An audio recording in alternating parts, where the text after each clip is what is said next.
को भी एक बेटा हो गया और उसका नाम है ध्रुव। आज ध्रुव जी थोड़े बड़े हुए तो बच्चों के साथ खेलने जाते हैं। आज ध्रुव जी थोड़े बड़े हुए तो बच्चों के साथ खेलने जाते हैं और एक दिन ध्रुव जी अपने मित्रों के साथ खेलने के लिए गए तो एक मित्र ने कहा सब लोग कल अपने पिता का परिचय लेके आएंगे। आज ध्रुव जी अपने घर आए, मैया से कहा मैया माँ मेरे पिता कौन है? तो मैया ने कहा ध्रुव आपके पिता यहाँ के राजा हैं। ध्रुव जी रोने लगे, कहा मैया तुम मिथ्या बोल रही है, मैया आप झूठ बोल रही हो, मेरे पिता राजा नहीं हो सकते, हम यहाँ भूखे मर रहे हैं, खाना नहीं मिल रहा है, मेरे पिता राजा नहीं हो सकते। मैया ने कहा तुम्हारे पिता राजा हैं। आज मैया ने कहा नहीं मानते तो जाओ जाओ राजमहल में। आज ध्रुव जी राजमहल में जाने लगे, महलों की ओर चल पड़े। अब महल में जैसे ही पहुंचे तो दूर से राजा उत्तानपाद जी ने देखा और किसी से कहा कि यह कौन है? तो किसी ने कहा यह आपका बालक है ध्रुव। आज उत्तानपाद जी भागे और ध्रुव जी को गोद में लेकर बैठा लिए अपनी गोद में। और मैया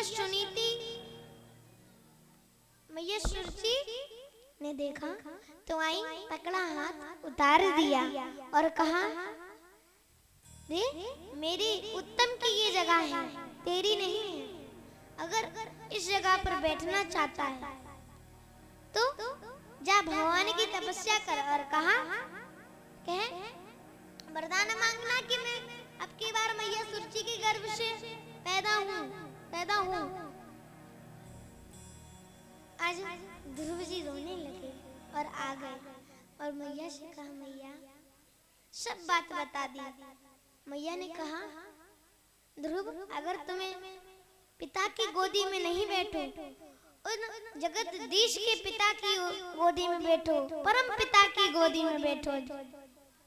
आज ध्रुव जी जाने लगे, जंगल की ओर जाने लगे तो मैया ने कहा ध्रुव मत जाओ, तुम छोटे हो।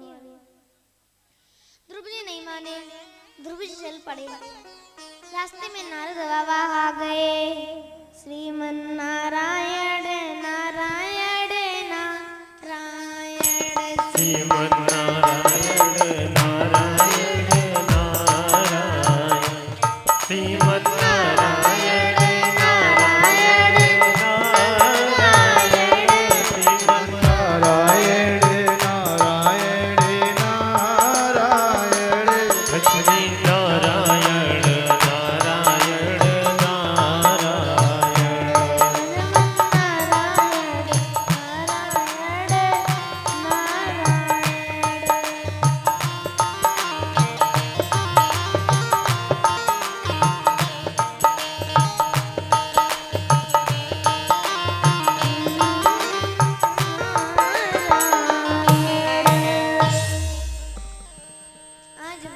नारद बाबा पधार गए और कहा कि बालक तुम कहाँ जा रहे हैं? ध्रुव जी ने कहा हम भगवान की तपस्या करने जा रहे हैं, हम भगवान के पास जा रहे हैं। नारद बाबा ने कहा ध्रुव मत जाओ, जंगल में सिंह जाने कौन कौन से जानवर होंगे और वहाँ खाना और पानी नहीं मिलेगा, मत जाओ। ध्रुव जी नहीं माने। आज नारद बाबा ने कहा अगर भगवान को प्राप्त करने चाहते हो तो गुरु बनाओ, तब भगवान मिलेंगे। ध्रुव जी भी ऐसे कहा आप ही हमारे गुरु बन जाओ। आज नारद बाबा ध्रुव जी के गुरु बने और 12 अक्षर का मंत्र दिया। क्या दिया? आइए हम भी करते हैं। ओम नमो भगवते वासुदेवाय, ओम नमो भगवते वासुदेवाय, ओम नमो भगवते वासुदेवाय। नमो भगवते वासुदेवाय ओम नमो भगवते वासुदेवाय वासुदेवाय मेरो नंद नंदनाय नंद नंदनाय ओम नमो भगवते वासुदेवाय ओम नमो भगवते वासुदेवाय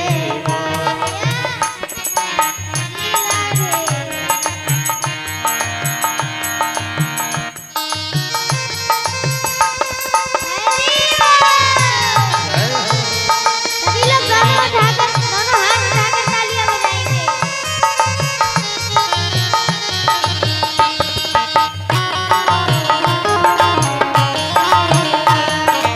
ओम नमो भगवते वासुदेवाय।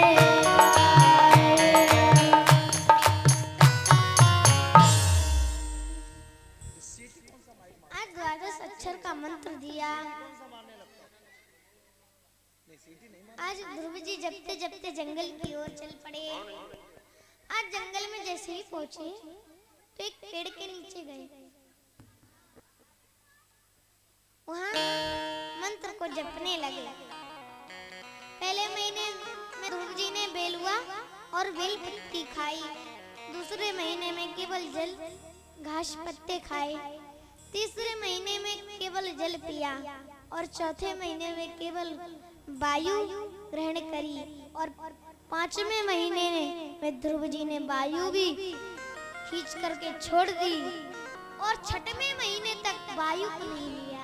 कुछ भी नहीं कर रहे। ध्रुव जी भगवान की तपस्या कर रहे हैं। अब समझो इतने छोटे ध्रुव जी भगवान को बुला रहे हैं। आज मेरे गोविंद मेरे कृष्णा मेरे राधा वल्लभ जी छठवें महीने में आ गए और कहा ध्रुव आंखें खोलो। ध्रुव जी ने आंखें खोली तो जो दृश्य हृदय में था वो बाहर दिख रहा है। जो दृश्य बाहर है वो हृदय में दिख रहा है। आज भगवान को देखकर ध्रुव जी सोच रहे हैं। ध्रुव जी पढ़े लिखे नहीं हैं।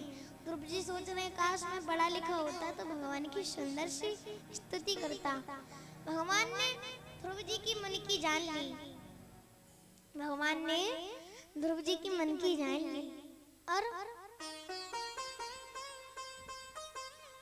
अपना पंचमुखी संग उनके गलुआ में छुआ दिया। जैसे छुआया तो चारों वेद 18 पुराणों का ज्ञान उन्हें आ गया और भगवान की सुंदर सी स्तुति करते हैं। क्या अच्युतम केशवम कृष्ण दामोदरम अच्युतम केशवम कृष्ण दामोदरम जानकी वल्लभम अच्युतम केशवम राम नारायणं कृष्ण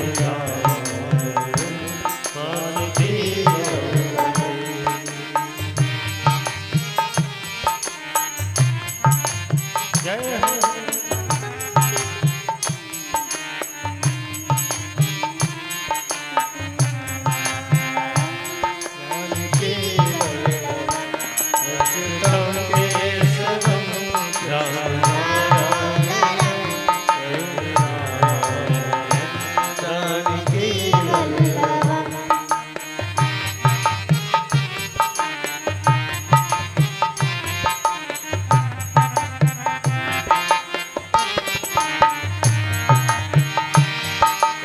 कहता है भगवान खाते नहीं। कौन कहता है भगवान खाते नहीं। देर